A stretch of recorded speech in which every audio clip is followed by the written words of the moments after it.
नमो अरिहंताणं नमो सिद्धाणं नमो आयर्याणं नमो वज्रयाणं नमो लोय सव्वसाहूणं एषो पञ्चनमुक्कारो सव्वपावपणासनो मङ्गलाणं च सव्वेसिं पठमं होयि मङ्गलं मङ्गलं भगवान् वीरो मङ्गलं गौतम प्रभु मङ्गलं स्थूलिभद्राद्या जैनधर्मोऽस्तु मङ्गलम् अज्ञानतिमिरान्धानां ज्ञानाञ्जनशलाकया नेत्रमुन्मीलितं येन तस्मै श्री गुरवे नमः। ओके, સો આપણો વિષય છે શ્રી બૃહદ સંગ્રહણી ગ્રંથ. આની અંદર પરમ પૂજ્ય આચાર્ય ભગવાન શ્રી ચંદ્રસુરી સ્વજી મહારાજા સાહેબે આપણને ચાર ગતિની અંદર ભમી રહેલા એવા જે જીવો છે તેઓના વિશે ટોટલ મૂળપણાના 9 દ્વારો અને 34 પેટા દ્વારોની અંદર વિચારણા કરીને બતાવી છે. તેમાંથી આપણો દેવગતિના વિશે ભવન દ્વાર ચાલુ છે. એમાં આપણે સૂર્યના માંડલા જોઈ રહ્યા હતા. તેમાં આપણે આગળ વધીએ તો લાસ્ટ ટાઈમ આપણે ક્યાં સુધી આવ્યા હતા? પહેલા તો સૂર્યનો અબાધા મેરુ પર્વતથી કેટલી છે તે, અને એ જાણ્યા પછી આપણે બંને સૂર્યોના વચ્ચેની અબાધા કેટલી છે, એટલે અબાધા એટલે ડિસ્ટન્સ કેટલું હોય છે દરેક માંડલે, તે આપણે જોયું. પછી હવે આગળ શાસ્ત્રકાર ભગવંતો શું કહે છે કે દક્ષિણાયણ હોય અથવા તો ઉત્તરાયણ હોય તો તેની અંદર દિવસ અને રાત્રિ તેનું પ્રમાણ સેમ પ્રોપોર્શનની અંદર વધઘટ થતું હોય. આપણને લાગે કે દિવસ નાના થતા જાય છે કે રાત્રિ નાની થતી જાય છે, એવું ક્યારેક આપણને લાગતું હોય. અનુક્રમે દિવસો નાના થતા જાય અને ત્યારે સેમ ટાઈમે સાયમલ્ટેનિયસલી રાત્રિ મોટી થતી જાય, એવું થતું હોય. અને એના ઓપોઝિટ દિવસો મોટા થતા જાય અનુક્રમે, તેમ તેમ રાત્રિ પણ નાની થતી જાય. એટલે ઇન શોર્ટ શું છે, જ્યારે દિવસ અને રાત્રિ એ બંનેની અંદર ફેરફાર થતું હોય તો એ ફેરફાર પણ કેટલું થાય છે? સેમ ડિફરન્સ જ થાય છે. એટલે આપણે જો આમ જોઈએ કે સમજો એક દિવસ છે તો તેની અંદર એક મુહૂર્તનો ઇન્ક્રીમેન્ટ થયો તો તે સેમ ડિક્રીમેન્ટ થશે એક મુહૂર્તનો તે જ દિવસના રાત્રિની અંદર. એટલે એનાથી આપણે શું સમજી શકીએ કે ટોટલ આપણે જો કરીએ એક દિવસ પ્લસ એક રાત્રિનો ટાઈમ ડ્યુરેશન, તો તે કેટલું થાય છે? સેમ જ હોય છે. આખા એ કોઈ પણ વર્ષ લો, તે વર્ષના કોઈ પણ દિવસ લો, તો તે બધા દિવસોની અંદર દિવસ અને રાત્રિ એનું ટોટલ કરીએ એને કહેવાય અહોરાત્ર. તો અહોરાત્રનું ટાઈમ ડ્યુરેશન સેમ જ હોય છે, કોન્સ્ટન્ટ જ હોય છે. તેને 30 મુહૂર્ત પ્રમાણનું કહ્યું છે. અને આની અંદર ક્યારે પણ વધઘટ થતો નથી. એક અહોરાત્ર 30 મુહૂર્તનું જ હશે ક્યારે પણ. અનાદિકાળથી આટલું જ હતું, અનંતકાળ માટે આટલું જ રહેવાનું છે. અને હવે આની અંદર ફેરફાર ક્યારે થાય છે? આમાં તો કઈ ફેરફાર નહીં થાય, 30 મુહૂર્તનું જ હશે, પણ દિવસ અને રાત્રિ એ નાના મોટા થતા જાય. તો એમાં કેવું છે, શાસ્ત્રકાર ભગવંતોએ કહ્યું છે કે દિવસ છે તો દક્ષિણાયણની અંદર દિવસનું જે ટાઈમ ડ્યુરેશન છે કે તેનું લેન્થ છે તે નાનું નાનું થતું જાય. એટલે જેમ જેમ સૂર્ય દક્ષિણ તરફ જવાનું સ્ટાર્ટ કરે તેમ તેમ અનુક્રમે એક એક દિવસ જેમ જેમ પસાર થતું જાય તેમ તેમ દિવસનું ટાઈમ ડ્યુરેશન તે ઓછું ઓછું થતું જાય અનુક્રમે. અને એની સાથે સાથે રાત્રિનું ટાઈમ ડ્યુરેશન એ વધતું જાય, એ આપણે સમજી શકીએ દક્ષિણાયણ ચાલતું હોય ત્યારે. અને એમાં પણ કયા દિવસે કેટલા પ્રમાણનું ટાઈમ ડ્યુરેશન હોય તે દિવસનું, તે પણ શાસ્ત્રકાર ભગવંતોએ બતાવ્યું છે આપણને. તો એ આપણે આ ટેબલની અંદર દર્શાવ્યું છે. તો આમાં આપણે શું જોઈ શકીએ છીએ? આ દિવસનો નંબર છે, first day, second day, third day, fourth day વગેરે 99 ડેઝ સુધી. અને નેક્સ્ટ ટેબલમાં આપણે 183 ડેઝ સુધીનો જોશું. 100 થી કરીને 183 સુધી આ ટેબલમાં છે, 1 થી 99 આ ટેબલમાં. હવે એની અંદર આપણે અહીંયા શું જોઈ શકીએ છીએ? ફર્સ્ટ દિવસ આ કોનું છે? દક્ષિણાયણનું. તેનું ટાઈમ ડ્યુરેશન છે 17 મુહૂર્ત અને 59/61 મુહૂર્ત, આટલું છે. પછી અનુક્રમે તે ઓછું ઓછું થતું જાય. અહીંયા જો કેટલું ઓછું થયું, 59/61 હતું અહીંયા, 17 પ્લસ આટલું. તો હવે સેકન્ડ દિવસના 17 અને 57/61 થઈ ગયું. પછી થર્ડ ડે 57 નું 55 થઈ ગયું. પછી 53, 51, 49, 47, 45, 43, 41, 39. આ રીતે આપણે શું અહીંયા નોટિસ કરી શકીએ કે હરેક દિવસ જેમ જેમ પસાર થતો જાય તેમ તેમ તે દિવસના માનની અંદર, માન એટલે ટાઈમ ડ્યુરેશન કે લેન્થ, તેની અંદર 2/61 મુહૂર્તનો ઘટાડો થતો જાય છે અહીંયા અનુક્રમે, અને એ કોન્સ્ટન્ટ છે, એટલું જ થાય છે. પછી લાસ્ટ ડે જ્યારે હશે આનું દક્ષિણાયણનું 183rd ડે, તો ત્યારે દિવસનું માન કેટલું થઈ જશે? 12 મુહૂર્તનું માત્ર એટલું થઈ જશે. અને તે જ દિવસે સેમ આ દિવસે તે રાત્રિનું માન કેટલું હશે? તો 30 - 12 કરી લે તો 18 આવે. તો 18 મુહૂર્તની રાત્રિ હશે દક્ષિણાયણના 183rd દિવસે. એ રીતે સમજી ગયા આપણે.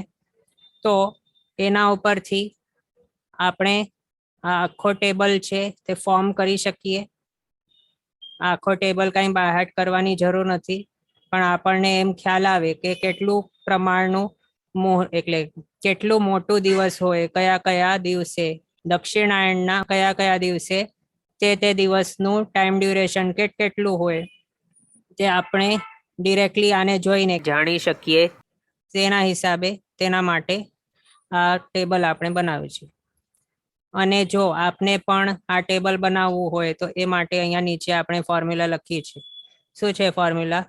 દક્ષિણાયણમાં દિવસનો માન અથવા તો ઉત્તરાયણમાં રાત્રિનો માન, એ જો જોવું હોય તો શું કરવાનું? 18 - દિવસ નંબર ઇન્ટુ 2/61 જેટલું આવે એટલા મુહૂર્તનું છે તે દિવસનું ટાઈમ ડ્યુરેશન. આપણે અહીંયા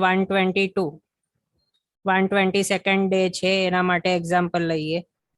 ફોર્મ્યુલા શું છે આપણી નીચે લખી છે તે 18, પછી માઇનસ કરવાનું છે એમાંથી શું કરવાનું? દિવસ નંબર. તો દિવસ નંબર આપણે કયો લીધો છે? 122. તો 122 લખી દીધું. પછી એને મલ્ટીપ્લાય બાય 2/61 કરવાનું. 122 ઇન્ટુ 2/61 કરશું તો કેટલું થઈ જશે? 244/61 થઈ જશે.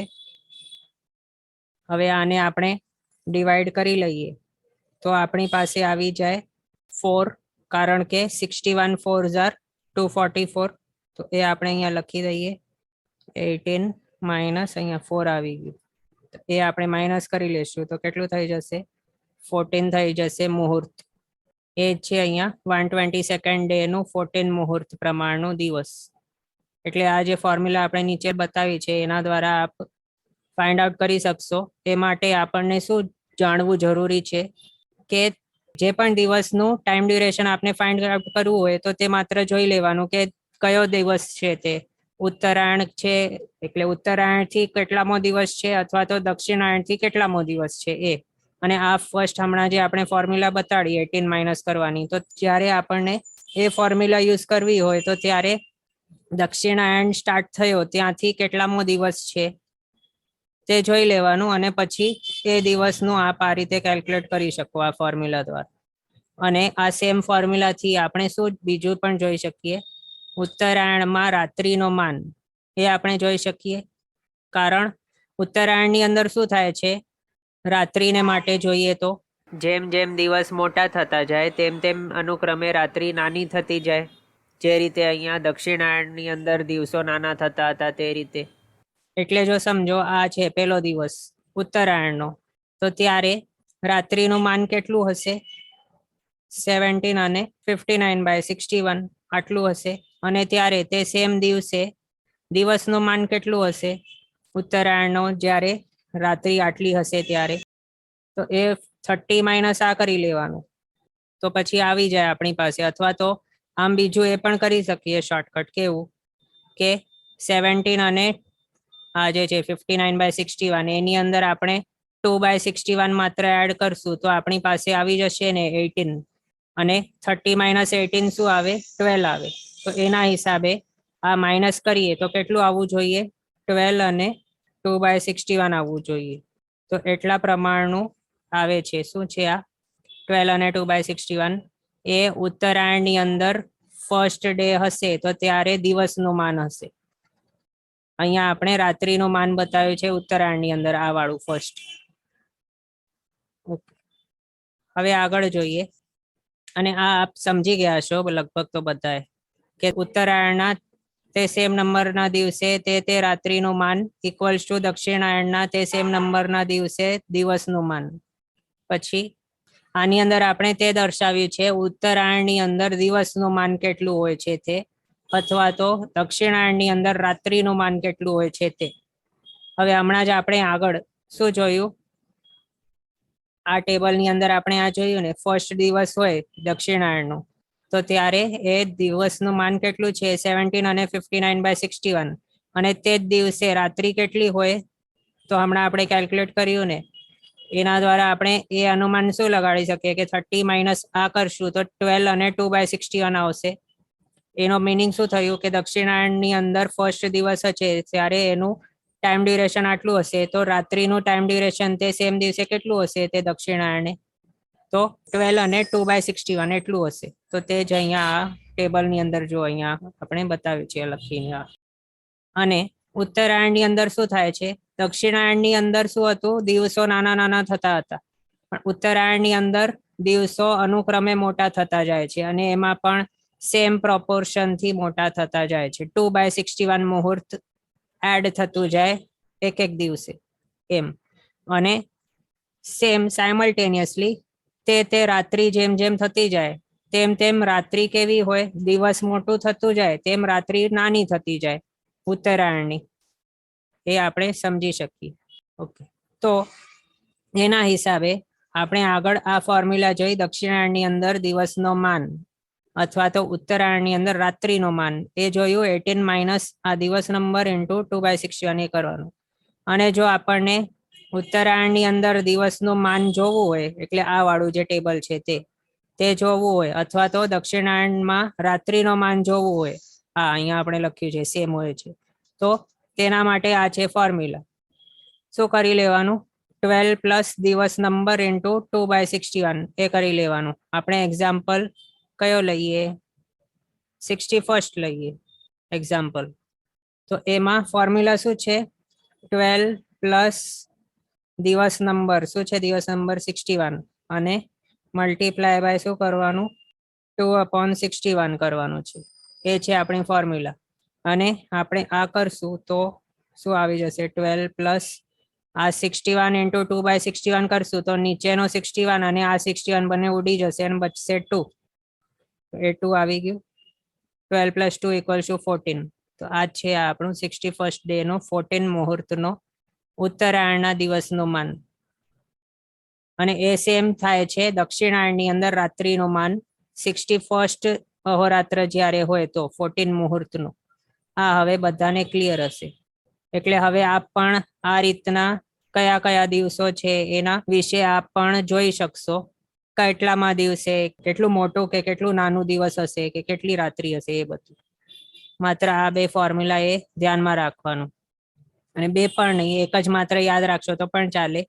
આ 18 માઇનસ આ વાળું યાદ કરશો તો પણ ચાલશે. પછી શું કરી લેવાનું, 30 માંથી આ માઇનસ કરી લઈએ તો પણ ચાલે. તો પણ આ બંને આપ જોઈ લેવાનું કયો શું છે. મેન આટલું યાદ રાખવાનું કે દક્ષિણાયણ છે તો દક્ષિણાયણની અંદર જે ફર્સ્ટ ડે હોય છે તે 18 માઇનસ 2/61 પ્રમાણનું, એટલે આટલું હોય છે. અને તે સૌથી મોટો દિવસ હોય છે દક્ષિણાયણનો એવું. પછી અનુક્રમે 2/61 2/61 મુહૂર્ત ઘટતો જાય, અને દક્ષિણાયણનું છેલ્લામાં છેલ્લો દિવસ હશે ત્યારે સૌથી નાનામાં નાનો દિવસ હશે આખા વર્ષમાં. સૌથી નાનામાં નાનો દિવસ 12 મુહૂર્તનો માત્ર, એ ક્યારે હોય, દક્ષિણાયણના છેલ્લામાં છેલ્લા દિવસે એટલું હોય છે. અને એ જ રીતે ઉત્તરાયણનું રાત્રિની માન સૌથી નાનામાં નાનું 12 મુહૂર્તનું હોય છે. અથવા તો આમ જોવા જોઈએ તો આખા 12 મહિનામાં અથવા તો આખા વર્ષમાં સૌથી નાની રાત્રિ ક્યારે હોય, તો ઉત્તરાયણના સૌથી છેલ્લામાં દિવસે, એટલી 12 મુહૂર્ત પ્રમાણની. એ થઈ ગયું. અને આ આપણે સૌથી નાનો દિવસ જોયું અને સૌથી નાની રાત્રિ જોઈ. તો હવે સૌથી મોટો દિવસ અને સૌથી મોટી રાત્રિ પણ જોઈ લઈએ ક્યારે હોય. તો આ ટાઈમે હોય ઉત્તરાયણના છેલ્લામાં છેલ્લા દિવસે, એટલે ઉત્તરાયણનો 183rd દિવસ હોય અથવા તો 183rd અહોરાત્ર હોય ઉત્તરાયણનો, તો ત્યારે 18 મુહૂર્તનો દિવસ હોય. અને દક્ષિણાયણનો 183rd અહોરાત્ર હોય ત્યારે 18 મુહૂર્તની રાત્રિ હોય, એ છે સૌથી મોટામાં મોટી. આનાથી મોટી રાત્રિ નહીં હોય ને આનાથી મોટો દિવસ પણ નહીં હોય. એ જ રીતે 12 મુહૂર્તથી નાના દિવસ કે રાત્રિ નહીં હોય ક્યારે પણ, એ આપણે જોઈ શકીએ છીએ. ઓકે. અને બીજું, આપણે આ જે ટેબલ જોયા એના દ્વારા એ પણ સમજી શકીએ કે શું છે, આખા વર્ષ દરમિયાન સૌથી મોટો દિવસ અને સૌથી મોટી રાત્રિ, સૌથી નાનો દિવસ, સૌથી નાની રાત્રિ માત્ર એક જ વાર આવે છે. એટલે એક વર્ષ હશે, 12 મહિના હશે, એની અંદર સૌથી મોટો દિવસ એક જ હશે. એવું નહીં થાય કે 6 મહિને આવ્યો સૌથી મોટો દિવસ અને 6 મહિના પછી પાછો સૌથી મોટો દિવસ આવે, એવું નહીં થાય. એ જ રીતે રાત્રિને માટે પણ સૌથી મોટી રાત્રિ આવી હમણાં અને 6 મહિના પછી પાછી સૌથી મોટી રાત્રિ આવી, એ રીતે પણ નહીં થાય. અથવા સૌથી નાનું પણ આ રીતે 2 વાર નહીં આવે. પણ એના સિવાય જે બીજા ટાઈમ ડ્યુરેશન્સ છે, સમજો કે આ 12 અને 38/61 આટલું પ્રમાણનું જે છે દક્ષિણ દિવસનું માન, એ 2 વખત આવી જાય છે એક જ વર્ષમાં. તો આપણે જોઈએ આ શું છે, દક્ષિણાયણમાં દિવસનું માન 12 અને 36/61 એટલું છે. તો એ આપણે ઉત્તરાયણની અંદર જોઈએ. આ જો 12 અને 36/61 ઉત્તરાયણનું 18th ડે હોય તો ત્યારે એટલું સેમ પ્રમાણનું છે. અને ઉત્તરાયણ પ્લસ દક્ષિણાયણ બંને મળીને એક વર્ષ થાય, એના હિસાબે એક વખત ઉત્તરાયણમાં આવ્યું આટલું દિવસનું માન અને એક વખત દક્ષિણાયણની અંદર, ક્યાં ગયું, એક વખત અહીંયા દક્ષિણાયણની અંદર આવ્યું આટલું સેમ પ્રમાણનો દિવસ. એ રીતે વર્ષમાં 2 વખત આવી ગયું. પણ આ 12 અને 18 નો ફિગર માત્ર ને માત્ર અહીંયા એક જ વખત દેખાશે. અને ક્યારે? ઉત્તરાયણમાં નહીં દેખાય 12 મુહૂર્તનું, માત્ર દક્ષિણાયણમાં દેખાશે દિવસનું માન 12 મુહૂર્ત. અને 18 નું છે આ ફિગર, તે પણ એક જ વખત છે, એ માત્ર ઉત્તરાયણની અંદર છે. ઓકે, આટલું આપણે સમજાવીશું. હવે બીજું આપને એ પણ ક્વેશ્ચન થશે કે 30 મુહૂર્તનું છે અહોરાત્ર, તો પછી દિવસો નાના મોટા થાય છે, એમાં 15 મુહૂર્તનો દિવસ અને 15 મુહૂર્તનું રાત્રિ એવું પણ આવવું જોઈએ ક્યારેક વચમાં. તો હા, આવે છે એવું પણ. તો ક્યારે આવે છે? તો અહીંયા જુઓ, અહીંયા વચમાં આવે છે. 91st અને 92nd જે છે એના વચમાં અહીંયા આવી જાય છે 15 મુહૂર્તનું ઉત્તરાયણની અંદર દિવસનો માન. અને એના માટે શું કહ્યું છે કે જ્યારે દક્ષિણાયણની અંદરનું 91.5મો માંડલો હોય અને બીજું રિટર્ન આવતા આવતા ઉત્તરાયણનો 92.5મો માંડલો હોય, તો ત્યારે 15 મુહૂર્તનો દિવસ હોય અને 15 મુહૂર્તની રાત્રિ હોય છે. આ રીતે બતાવ્યું છે. એટલે આ પ્રમાણે 15 મુહૂર્તનો દિવસ અને 15 મુહૂર્તની રાત્રિ વર્ષમાં 2 વખત આવે છે. અને આપણે હમણાં જે જાણ્યું ને 15 મુહૂર્તનો દિવસ કે રાત્રિ, તો તે કયા માંડલા એ હોય છે તે આપણે જોયું. પણ આ ટેબલની અંદર આપણે જે જોઈ રહ્યા છીએ હમણાં, તે કેટલામો દિવસ છે ઉત્તરાયણનો અથવા તો દક્ષિણાયણનો કેટલામો દિવસ છે, તે દિવસ નંબર આપણે આ ટેબલની અંદર બતાવ્યું છે. ઓકે, એ સમજ્યા? હવે આગળ હા એ પણ જોઈ લઈએ. મુહૂર્ત છે તો મુહૂર્તનું આપણે મિનિટમાં કન્વર્ઝન કરીએ તો કેટલું થઈ જાય? 1 મુહૂર્ત ઇક્વલ્સ ટુ 48 મિનિટ. આ તો આપણને ખબર હશે. તો આપણને એ જો જોવું હોય કે પ્રતિ દિવસે કેટલા પ્રમાણનું દિવસ મોટું થાય અથવા તો કેટલા પ્રમાણનું નાનું થતું હોય, તો તેના માટે આ આપણે કેલ્ક્યુલેટ કરીને બતાવ્યું છે કે શું છે, 1 મુહૂર્ત જો 48 મિનિટનું હોય તો 2/61 મુહૂર્ત કેટલા મિનિટના હોય? તો એ આ રીતના 2/61 મુહૂર્ત ઇક્વલ્સ ટુ 48 ઇન્ટુ 2/61 મિનિટ. એ આપણે કેલ્ક્યુલેટ કરીએ તો આવી જાય 1 મિનિટ અને 35/61 મિનિટ. આટલી થઈ જાય છે. એટલું ટાઈમ છે આટલું 2/61 મુહૂર્તનું. અને એને આપણે સેકન્ડ્સમાં કન્વર્ટ કરી શકીએ. તે માટે આને ઇન્ટુ 60 કરી લઈએ. આ રીતે એને ઇન્ટુ 60 કરી દીધું તો આ આવી જાય. એને ડિવાઈડ કરી લઈએ તો 94 સેકન્ડ અને 1 સેકન્ડનો આટલામો ભાગ 26/61 આટલું, એટલું પ્રમાણ છે 2/61 મુહૂર્તનું પ્રમાણ. આટલું અથવા તો આટલું બંને એક જ છે. અહીંયા જો આપણે લખ્યું છે 2/61 મુહૂર્ત ઇક્વલ્સ ટુ 1 મિનિટ અને 35/61 મિનિટ અથવા તો 1 મિનિટ અને 34 સેકન્ડ અને સેકન્ડનો 26/61 ભાગ અથવા તો 94 સેકન્ડ અને 26/61 સેકન્ડ આટલું. હવે આ શું છે? આ તે ટાઈમ ડ્યુરેશન છે કે જેનાથી પ્રતિ દિવસે આટલા આટલા પ્રમાણનું દિવસ મોટું થાય અથવા તો નાનું થાય, આટલા આટલા પ્રમાણમાં રાત્રિ મોટી થાય અથવા તો નાની થાય, એ છે આ ફિગર, આટલા મિનિટ અથવા આટલા સેકન્ડ. ઓકે, હવે બીજું આપણે હમણાં જે જોયું 30 મુહૂર્તની અહોરાત્રી, તો 30 મુહૂર્ત ઇક્વલ્સ ટુ 24 કલાક અને 15 મુહૂર્ત ઇક્વલ્સ ટુ 12 કલાક. પછી એના હિસાબે 18 મુહૂર્તનો જે મોટામાં મોટો દિવસ હોય છે અથવા તો મોટામાં મોટી રાત્રિ હોય છે, તો તે કેટલા કલાક ને મિનિટની હોય? તો 14 કલાક અને 24 મિનિટ, આટલા ટાઈમ ડ્યુરેશનનો દિવસ હોય સૌથી મોટો અથવા તો સૌથી મોટી રાત્રિ આટલું. અને 12 મુહૂર્ત એટલે 9 કલાક અને 36 મિનિટ, એટલા પ્રમાણનું નાનામાં નાનું દિવસ અથવા તો નાનામાં નાની રાત્રિ હોય. ઓકે, હવે આ આપણે જોઈએ. હવે નેક્સ્ટ ક્વેશ્ચન છે, સૂર્યોદય અને સૂર્યાસ્તના ટાઈમમાં આટલી મિનિટનું ફ્લક્ચ્યુએશન હોય, તો એમાં કેવું છે, જ્યારે આપણે કહીએ કે આટલા પ્રમાણનું નાનું થાય છે કે મોટું થાય છે, તો આ શું થાય છે નાનું મોટું? તો સૂર્યોદયથી સૂર્યાસ્ત સુધી આપણે જે ગણીએ છીએ ને, તો તે શું છે? તે દિવસનો માન છે. એટલે સૂર્યોદયથી સૂર્યાસ્તનું ટાઈમ ડ્યુરેશન તે કેટલા કલાકનું હોય? તેને કહેવાય એક દિવસનું માન. અને એ ટોટલ આપણે એમ કેલ્ક્યુલેટ કરીએ કે સૂર્યોદય ક્યારે થયો, પછી સૂર્યાસ્ત ક્યારે થયો, એના વચ્ચેનો અંતરગાળો કેટલું છે? તો 12 કલાક છે. તો એટલે જો આજે 12 કલાક હોય તો પછી આવતીકાલે તે કેટલું થશે? તો એમાં લગભગ આટલા પ્રમાણનો વધારો થઈ જશે આપણા ઉત્તરાયણની અંદર. અને રાત્રિ, તો રાત્રિની અંદર જો રાત્રિ આજે દક્ષિણાયણની હોય, સમજો કે 12 કલાકની, એ પણ રાત્રિ ક્યારથી ક્યાર સુધીની આપણે ગણતા હોઈએ, તો આજના સૂર્યાસ્તથી કરીને આવતીકાલના સૂર્યોદય સુધીની, તે કહેવાય રાત્રિ.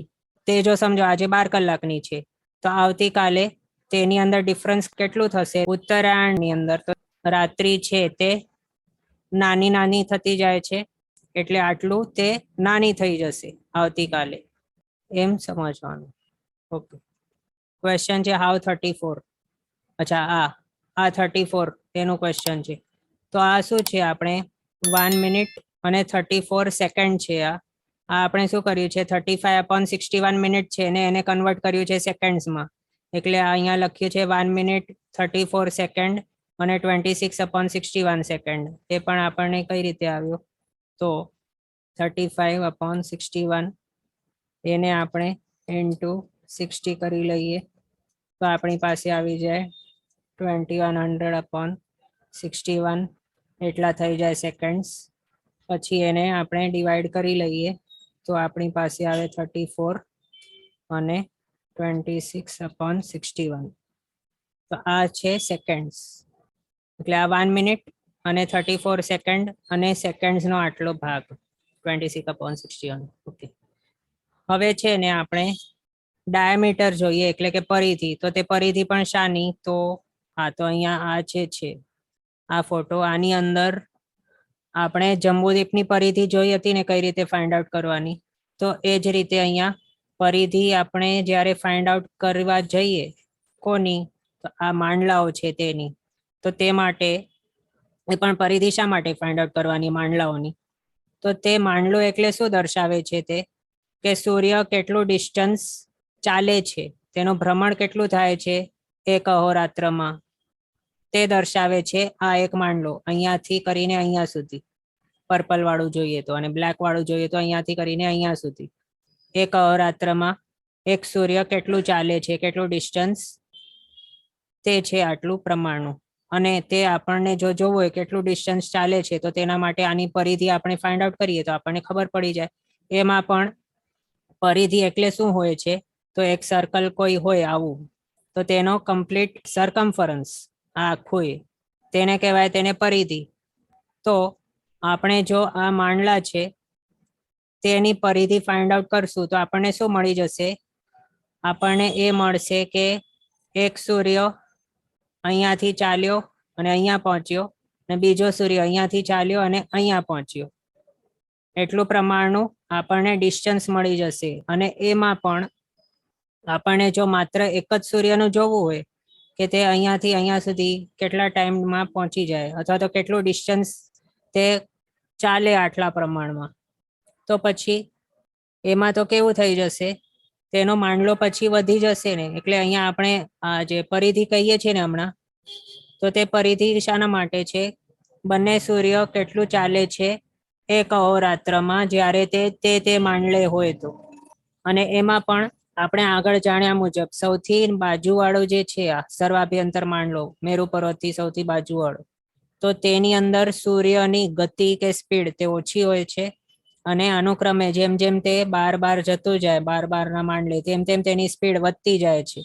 કારણ આના જે પરિધિઓ છે કે ડિસ્ટન્સ તેને જે ચાલવાનું છે તે વધતું જાય છે, અને ટાઈમ એના માટે સેમ જ છે, એક અહોરાત્રનું. એટલા માત્ર પ્રમાણની અંદર તેને અહીંયાથી અહીંયા પહોંચવાનું હોય 30 મુહૂર્તમાં. એના હિસાબે નાનું ડિસ્ટન્સ ચાલવા અને મોટું ડિસ્ટન્સ ચાલવા સેમ જ ટાઈમ ડ્યુરેશન એને જોઈએ છે. તો એના હિસાબે સૌથી નાનું જે છે એમાં એની સ્પીડ ઓછી હશે કમ્પેરેટિવલી, જેટલી આ મોટી જે છે સર્વબાહ્ય માંડલો એની અંદર જેટલી હોય એના કરતા. ઓકે, તો મેન તો અહીંયા આપણે આ પરિધિ હમણાં હવે જોવાના છીએ આની, દરેકે દરેક જે માંડલાઓ છે એમની. તો તે માટે કઈ રીતે શું કરવાનું તે આપણે જોઈએ. તો સર્વાભ્યંતર માંડલો છે તેની પરિધિ જોવી હોય તો શું કરવું પડે? આપણે આગળ જંબુદીપ છે એ બધાની પરિધિ કઈ રીતે ફાઇન્ડ આઉટ કરી હતી?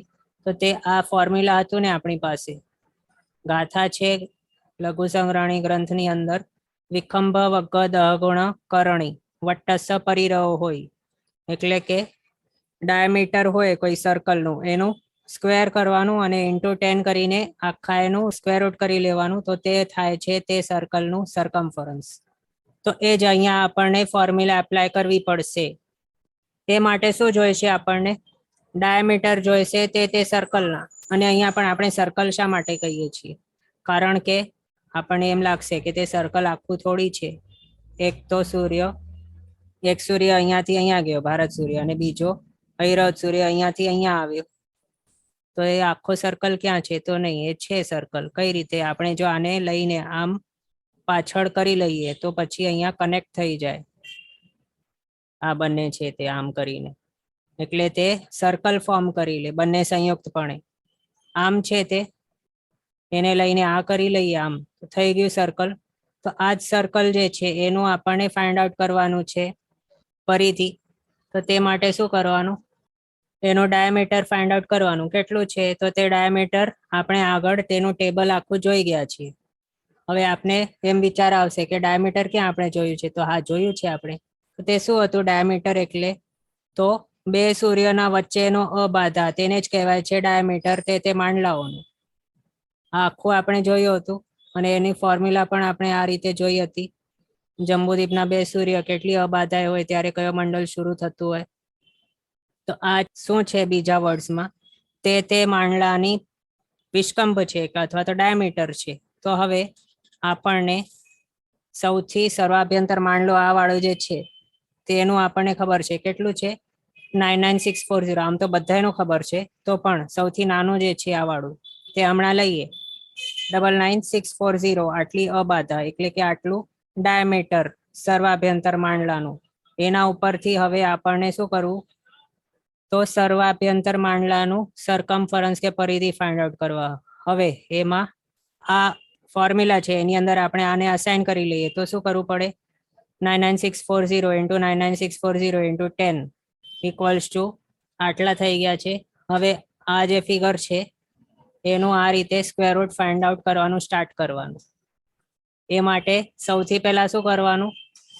તો બેની જોડીઓ બનાવી દીધી, પછી 9 છે અહીંયા સૌથી લાસ્ટમાં લેફ્ટમાં. તો એના માટે શું કરતા હતા? આપણે સ્ક્વેર જોતા હતા 1 થી 9 સુધીના, કે જે નંબરનું સ્ક્વેર આમાંથી 9 માંથી માઇનસ થઈ શકે એવું. તો 1 નો સ્ક્વેર 1 થાય, 2 નો સ્ક્વેર 4 થાય, 3 નો સ્ક્વેર 9 થાય. તો અહીંયા 3 ઇન્ટુ 3 9 તે આપણને જોઈશે. તો એના માટે સૌથી ફર્સ્ટ ફિગર છે 3 ઇન્ટુ 3 કર્યું, પછી ઇક્વલ્સ ટુ 9 આવી અને -9 કરીએ. હવે આગળ કરવાનું, આ કરીશું તો કેટલું ટાઈમ લાગશે? બહુ ટાઈમ લાગશે. તો અહીંયા આપણે માત્ર જોઈ રહ્યા હતા કે આ જે ફિગર છે બહુ મોટું છે, એને સોલ્વ કરવા બહુ ટાઈમ લાગશે. પણ શાસ્ત્રકાર ભગવંતોએ આપણને ઈઝી રીત બતાવી દીધી છે. આ બધું કંઈ કરવાની જરૂર નથી. આ આપણે માત્ર એમ જ જોઈ રહ્યા હતા. આ બધું આ સોલ્વ કરવાની કઈ જરૂર નથી. આનો સ્ક્વેર રૂટ આ રીતે ફાઇન્ડ આઉટ નથી કરવાનું, પણ કઈ રીતે? તો ઈઝી રીત છે, આના કરતા નાની રીત. તો તે કઈ રીતે તે હવે જોઈએ. ઓકે, તો હવે આપણી પાસે કેટલાક એવા ફિગર્સ છે જે આપણે પહેલા કેલ્ક્યુલેટ કરી ગયા છીએ. એમાં જંબુદ્વીપનો સરકમફરન્સ તે આપણને ખબર છે તે કેટલું છે? 316,227 યોજન છે. આપણે આગળ જોયેલું હતું એક ક્લાસમાં આખું કેલ્ક્યુલેશન એનું. અને જંબુદ્વીપનું ડાયામીટર કેટલું છે? 1,00,000 યોજન છે. એટલું આપણને ખબર છે. બીજું સર્વાભ્યંતર માંડલો એનું ડાયામીટર 99640 છે, તો એનું સરકમફરન્સ કેટલું થશે તે આપણને જોવું છે. એ માટે શું કરવાનું? આ 1,00,000 વાળું જે છે સર્કલ, અહીંયા જો 1 મિનિટ, આ 1,00,000 વાળું જે છે સર્કલ તેનું ખબર છે આપણને, અને આપણને 99640 વાળું સર્કલ છે એના વિશે ફાઇન્ડ આઉટ કરવાનું છે, એનું પરિધિ. તો હવે શું કરવાનું?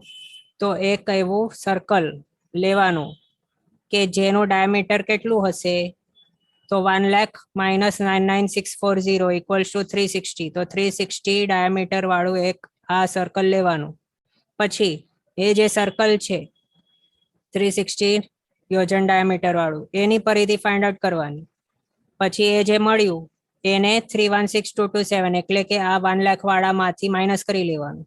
તો આપણી પાસે આવી જશે આનું સરકમફરન્સ, સર્વાભ્યંતર માંડલાનું. તો તે આપણે જોઈએ, અહીંયા આપણે લખીને બતાવ્યું છે. ઓકે, અહીંયા જો 1,00,000 વાળું છે જંબુદ્વીપનું આપણે જોયું હતું એ.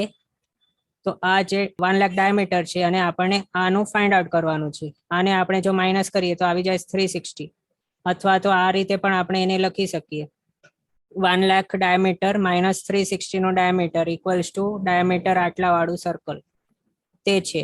હવે એ જ રીતે આનું સરકમફરન્સ માઇનસ આનું સરકમફરન્સ ઇક્વલ્સ ટુ આનું સરકમફરન્સ, એ થઈ ગયું. હવે એમાં આપણે જો એમ જોઈએ આ કેટલું મોટું નંબર છે અને એનું સ્ક્વેર રૂટ આનું ફાઇન્ડ આઉટ કરવું પડશે. કેટલી વાર લાગશે? ઘણી વાર લાગશે.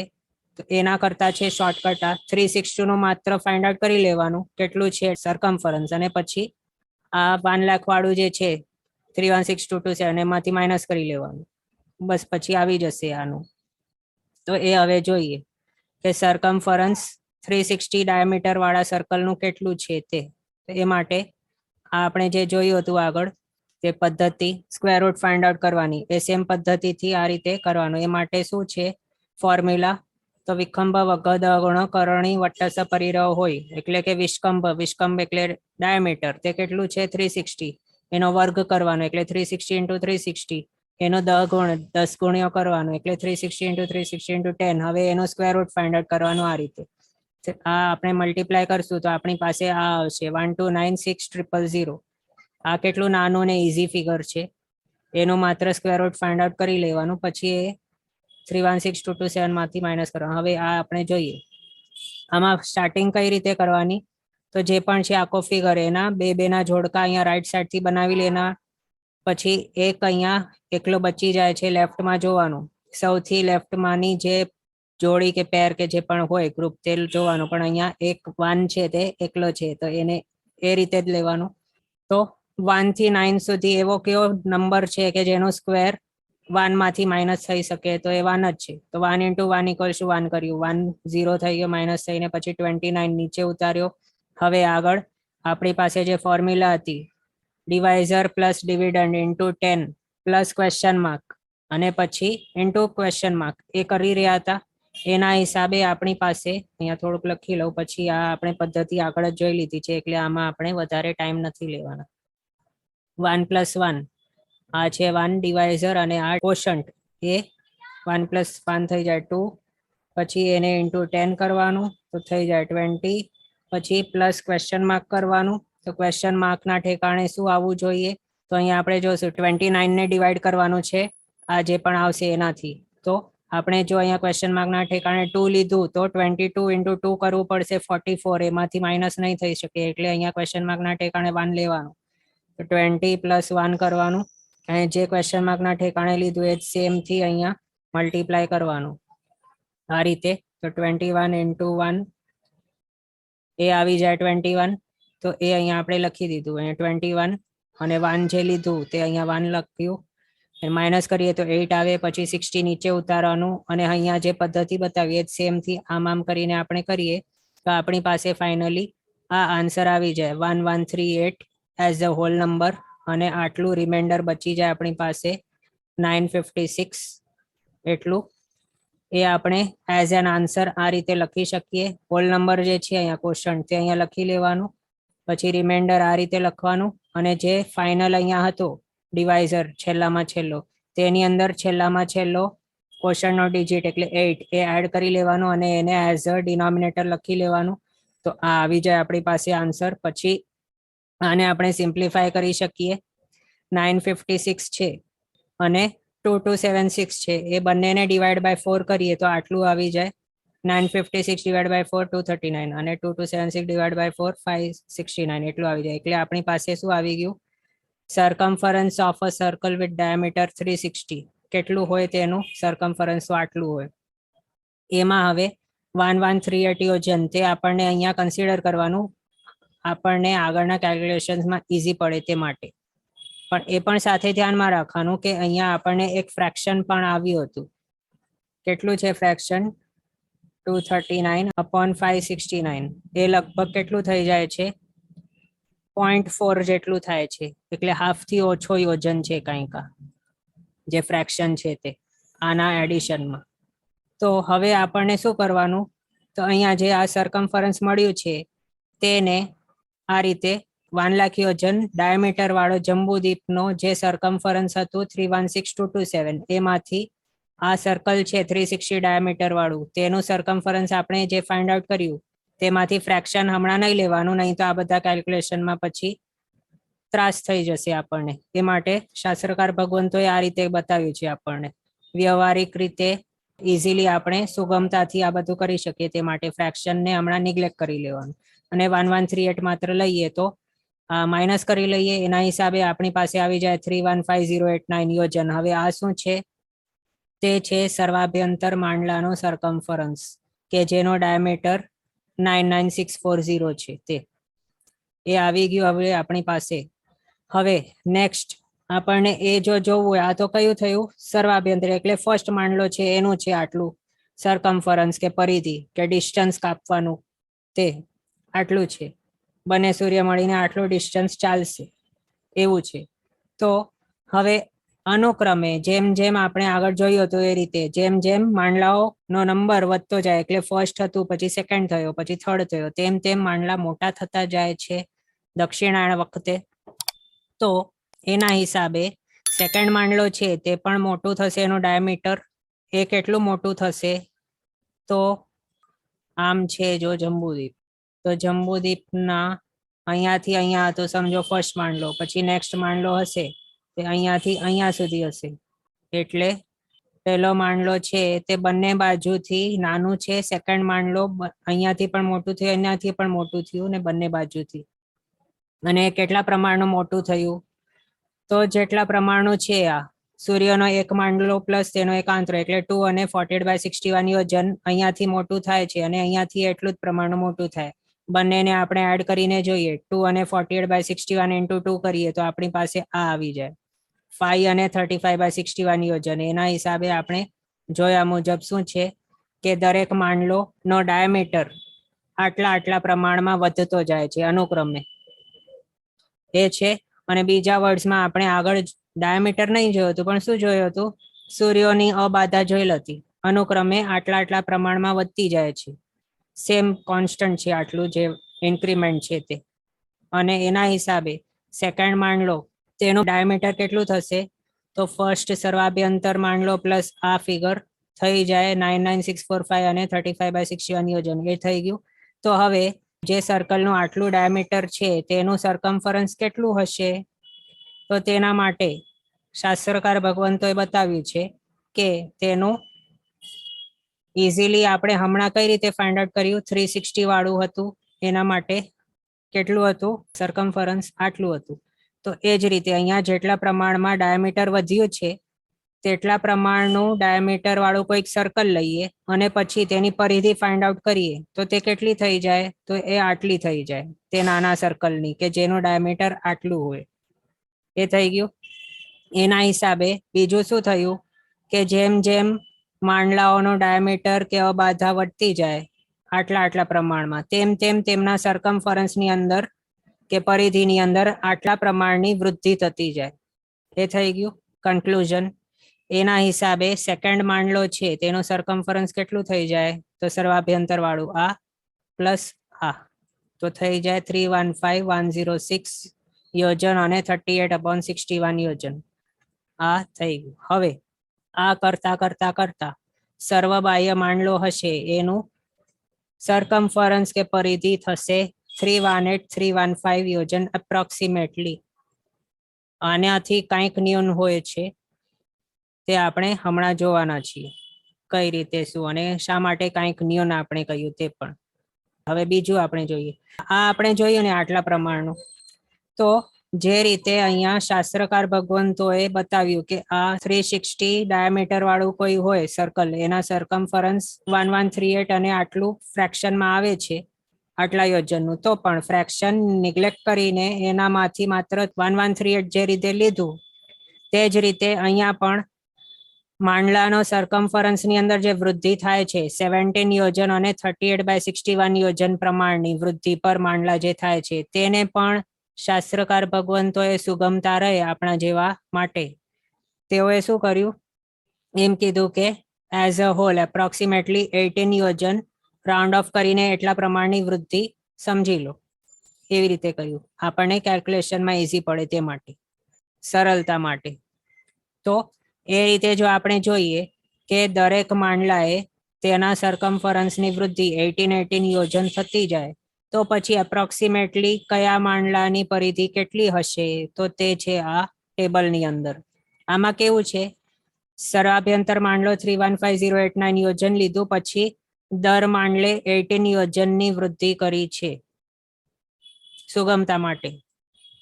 પછી એ આપણે કરતા જઈએ તો એના હિસાબે 184th જે લાઈન છે છેલ્લામાં છેલ્લી, એ 184th લાઈન છે તેનું પરિધિ તે કેટલું આવી જશે? તો 318,383 યોજન આટલું આવી જશે. હવે આ બધું કેવું છે? બધું એપ્રોક્સિમેટ છે, કારણ આપણે નિગ્લેક્શન થોડા કર્યા છે. કેટલાક ફ્રેક્શન્સ છે તેને નિગ્લેક્ટ કરી દીધું છે, કેટલાકને રાઉન્ડ ઓફ પણ કરી લીધું છે. એટલે આ ટેબલ કેવું છે? લગભગ છે. આ સૂર્યના કયા મંડળની પરિધિ લગભગ કેટલી, તો આ છે એનું ટેબલ. હવે બીજું આપણે જોઈએ. આના જ ઉપરથી આપણે આ જે ટેબલ ફોર્મ કર્યું છે એની ફોર્મ્યુલા જોઈતી હોય તો આ છે. કેવું ઇઝી છે આ. સર્વાભ્યંતર માંડલો તેનો પરિધિ 315,089 યોજન પ્લસ શું કરવાનું? તો માંડલા નંબર -1 into 18. એ રીતે આપણે કરી લઈએ. તો જો સમજો આપણને 51st માંડલાનું જોઈતી હોય પરિધિ તો શું કરી લેવાનું? માંડલા નંબરમાં 51 લખી દેવાનું આ રીતે. પછી 315,089 પ્લસ 51 - 1 into 18 એ કરીએ. 51 - 1 equals to 50. 50 into 18 થઈ જાય 900. 315,089 પ્લસ 900 થઈ જાય 315,989 યોજન. એટલે 51st મંડળની પરિધિ લગભગ થઈ જાય છે 315,989 યોજન. હવે એ આપણે અહીંયા આ ટેબલની અંદર જોઈએ. 315,989 યોજન એટલું જ છે. એટલે 18 યોજનના આંતરાવાળું જો આપણે ટેબલ જોવું હોય તો એની ફોર્મ્યુલા છે આ. ઇઝી છે. પછી હવે આપણે જો લગભગ 18 નહીં લઈએ પણ આપણે જો એમ સમજીએ કે 17 અને 38/61 યોજન પ્રમાણનું પરિધિ ઇન્ક્રીમેન્ટ થતી જાય દરેક માંડલે, તો પછી આ રીતનો ટેબલ ફોર્મ થઈ જાય. એમાં કયા મંડળની કેટલી પરિધિ છે એપ્રોક્સિમેટલી તે છે આ ટેબલ આખું. અને આમાં પણ કેવું છે, આ ભલે રાઉન્ડ ઓફ નથી કરેલો તો પણ આગળ જે સર્વાભ્યંતર માંડલાનો સર્કમફરન્સ આપણે લીધું છે તો તે એપ્રોક્સિમેટ છે. એમાં આપણે આગળ જોયું ને શું હતું? 1138 યોજન અને એક ફ્રેક્શન હતું, તેમાંથી આપણે ફ્રેક્શન નિગ્લેક્ટ કરીને રાખ્યું છે એટલે એપ્રોક્સિમેટ છે તે પણ. એટલે 18 ઇન્ક્રીમેન્ટ વાળું તે એપ્રોક્સિમેટ છે અને આ 17 અને 38/61 યોજન પરિધિ ઇન્ક્રીમેન્ટ વાળું પણ એપ્રોક્સિમેટ જ છે. પણ બંનેમાં વધારે એક્યુરેટ કયો? તો આ વાળું 17 અને 38/61 વાળી ઇન્ક્રીમેન્ટ આપણે કરીએ તે એમ સમજવાનું. અને આગળ આ ટેબલ પહેલા તો જોઈ લો બધા. આખો ટેબલ છે ફર્સ્ટ માંડલાથી 184th લાઈન સુધી. એમાં આપણે અહીંયા શું જોઈ શકીએ કે 184th જે છે એનું કયું છે 318314 એટલું યોજન તેનું પરિધિ. અને આગળના ટેબલમાં કેટલું હતું 318383 અને પેલું શું છે 318314 એટલે કેટલું થઈ ગયું છે બંનેમાં ડિફરન્સ? તો 69 યોજનનું થઈ જાય છે ડિફરન્સ આ બંને ટેબલ્સમાં જ્યારે આપણે સર્વબાહ્ય અથવા તો 184th માંડલો જોઈએ તો. હા, તો આપણે હમણાંનું જે આ ટેબલ જોયું ને આ વાળું જેની અંદર ઇન્ક્રીમેન્ટ છે 17 યોજન અને 38/61 યોજન એનું ફોર્મ્યુલા આ વાળું છે. એમાં શું થઈ ગયું છે સર્વાભ્યંતર 315089 યોજન પ્લસ માંડલા નંબર -1 કરી લેવાનું ઇન્ટુ 17 અને 38/61 એ કરી લેવાનું. પછી માત્ર અહીંયા માંડલા નંબરની અંદર અસાઇન કરી લેવાનું. આગળ આપણે 51st નું જોયું હતું પહેલી ફોર્મ્યુલામાં જેની અંદર 18 ઇન્ક્રીમેન્ટ કરી રહ્યા હતા તે માટે અહીંયા પણ કમ્પેર કરી શકીએ એ માટે આપણે 51st જ લીધું છે સેમ. તો 51st માંડલો -1 ઇન્ટુ આ કરવાનું 17 અને 38/61 તો પછી આપણી પાસે આવી જાય 315089 પ્લસ અહીંયા જે 50 મળ્યું તેને મલ્ટીપ્લાય બાય 17.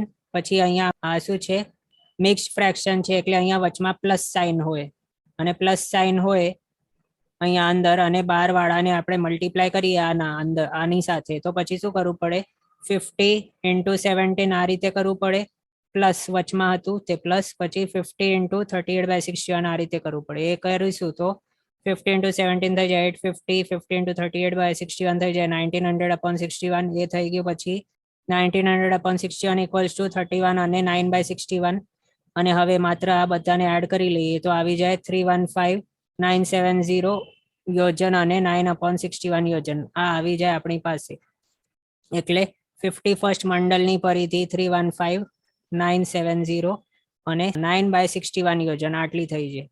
હવે અહીંયા લખી નાખું એક મિનિટ 315970 યોજન અને 9/61 આટલું આવ્યું છે આ વાળી ફોર્મ્યુલા દ્વારા જેમાં ઇન્ક્રીમેન્ટ 17 અને 38/61 હતું. હવે આગળનું જોઈએ.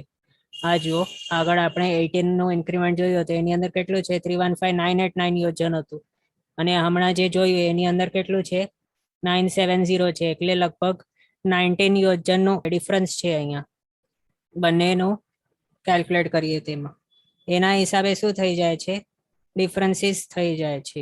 અને બીજું શું છે આપણે આ 184th જ્યારે આવા ફ્રેક્શનની સાથે આપણે જોયું ને 17 યોજન અને 38/61 નો ઇન્ક્રીમેન્ટ કરવા દ્વારા જે જોયું એની અંદર સૌથી આઉટર મોસ્ટ છે આ લાઈન તેનું 318314 આટલું આવ્યું છે પરિધિ. અને ગ્રંથ મુજબ એને કહ્યું છે કે સર્વબાહ્ય માંડલાનું સરકમફરન્સ આનાથી કંઈક ન્યૂન છે એવી રીતે કહ્યું છે. ઓકે, આજનો સમય આપણો અહીંયા થયો છે. આગળના પદાર્થો આપણે નેક્સ્ટ ક્લાસમાં જોશું અવસરે. જીનાજ્ઞા વિરુદ્ધ કંઈ પણ બોલાય તો મિચ્છામિ દુક્કડમ. સર્વમંગલ માંગલ્યમ સર્વકલ્યાણ કારણમ પ્રધાનમ સર્વધર્માણામ જૈનમ જયતિ શાસનમ. પ્રણામ. બધા શાતામાં રહેજો, જીનાજ્ઞા પૂર્વકનું જીવન જીવજો, સર્વવીરતી તરફ આગળ વધજો.